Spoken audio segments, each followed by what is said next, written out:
कुल देवी कुल देवता का पूजन क्यों करना चाहिए, इस पे भी आप समझ लो। हमारे वैष्णव संप्रदाय में सनातन जो पुरातन चला आ रहा है हिंदू परिवारों में, हमारे आराध्य व्यवस्था में आराध्य कुल देवी कुल देवताओं का पूजन क्या महत्व क्या है, यह सदैव से पूजन का महत्व रहा है। प्रत्येक हिंदू परिवार में किसी न किसी ऋषि के वंशज हैं हम सभी, जिनसे उनके गोत्र का पता चलता है। बाद में अपने कर्म के अनुसार इनका विभाजन वर्णों में हो गया, विभिन्न प्रकार के कर्म करने के लिए, जो बाद में उनकी विशिष्टता बनता चला गया।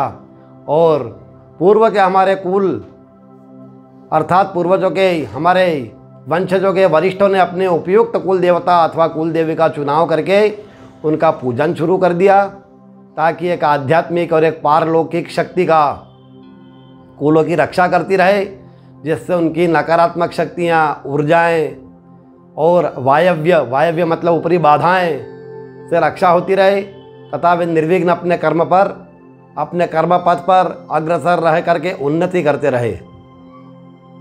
हमारे परिवारों में अधिकतर देखने में आता उन्नति नहीं होती है, पारिश्रमिक नहीं मिलता है, परेशानियां आती है, वैवाहिक कार्यक्रम में बाधाएं आती है, नहीं होती है।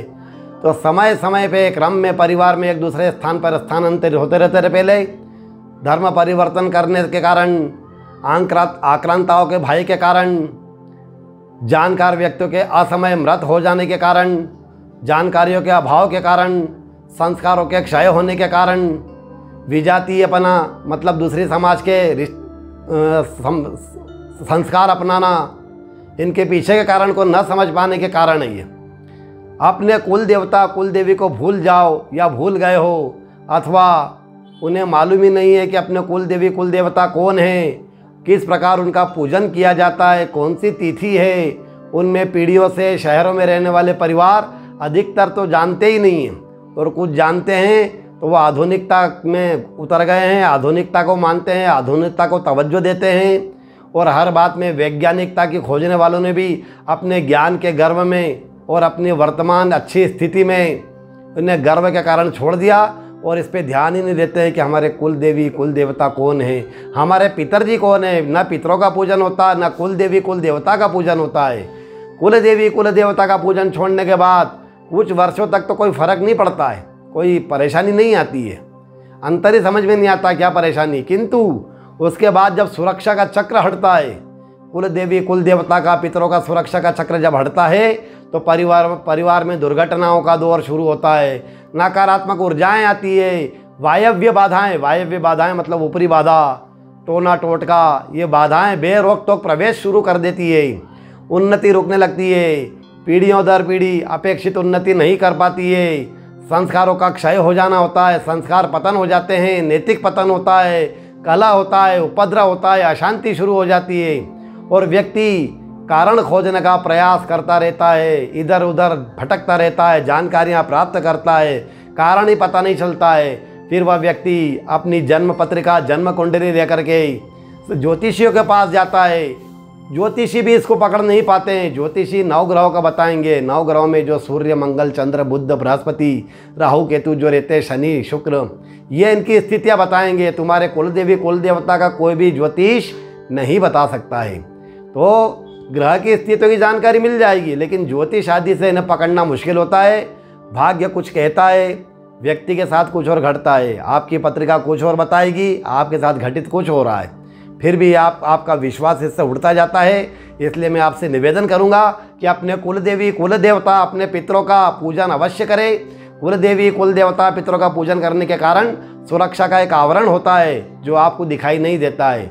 वह किसी भी बाहरी बाधा को, नकारात्मक ऊर्जा के परिवार में अथवा व्यक्ति पर प्रवेश करने से सर्वप्रथम उससे वह संघर्ष करते हैं, उसको रोकते हैं। यह अटल सत्य है, यह 100% सत्य है कि आपके पितर आपके कुल देवी कुल देवता उस बाधा को रोकते हैं, उससे संघर्ष करते हैं। यह पारिवारिक संस्कारों के कारण नैतिक आचरण के प्रति भी समय समय पर सचेत करते रहते हैं, आपको आभास कराते रहते हैं, फीलिंग्स महसूस कराते रहते हैं।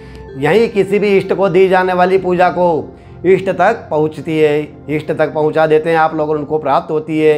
यदि यह पूजा उनको नहीं मिल रही होती है तो वह आपसे नाराज़ नहीं होते हैं, वो निर्लिप्त हो जाएंगे। ऐसे में आप किसी भी इष्ट की आराधना करो, वह उस इष्ट तक नहीं पहुंच पाएगी, क्योंकि सेतु कार्य करना बंद कर देता है। मतलब जो मार्ग बीच का रहता है कुल देवी कुल देवता पितरों के और आप दोनों के बीच का जो मार्ग है आध्यात्म का पूजन का, उस मार्ग का अवरोध उत्पन्न हो जाते हैं।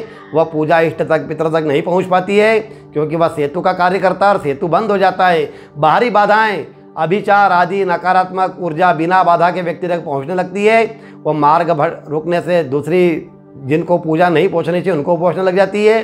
कभी कभी व्यक्ति और परिवार द्वारा दी जा रही पूजा के कारण इष्ट को, अपने पितरों को, वह वायव्य शक्ति, बाहरी शक्ति उसको ग्रहण कर लेती है, उन तक पहुंचने भी नहीं देती है।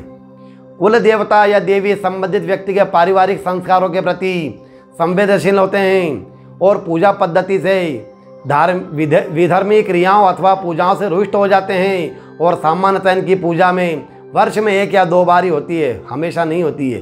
फिर भी आप पूजा से विमुख हो जाते हैं, विलग हो जाते हैं, अलग हो जाते हैं। ऐसा ना करें, पूजा अवश्य करें। यह परिवार के अनुसार भिन्न भिन्न समय हो सकता है, भिन्न भिन्न विशिष्ट पद्धतियाँ हो सकती है। शादी विवाह, संतान उत्पत्ति, वास्तु पूजन, मकान का नांगल आदि में इन्हें विशिष्ट पूजाएं भी दी जाती है।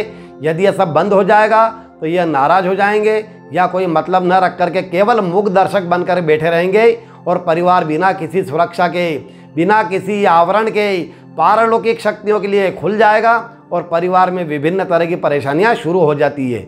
अतः प्रत्येक व्यक्ति और परिवार को अपने कुल देवी कुल देवता का, अपने के पितरों का पूजन अवश्य करना चाहिए, उनके बारे में जानकारी रखना चाहिए। यह आषाढ़ का मास चल रहा है, आषाढ़ के मास में कुल देवी कुल देवता का पूजन अवश्य करें, उन्हें पूजा प्रदान करनी चाहिए, जिससे आपकी परिवार की सुरक्षा रहे और आप लोगों की उन्नति होती रहे।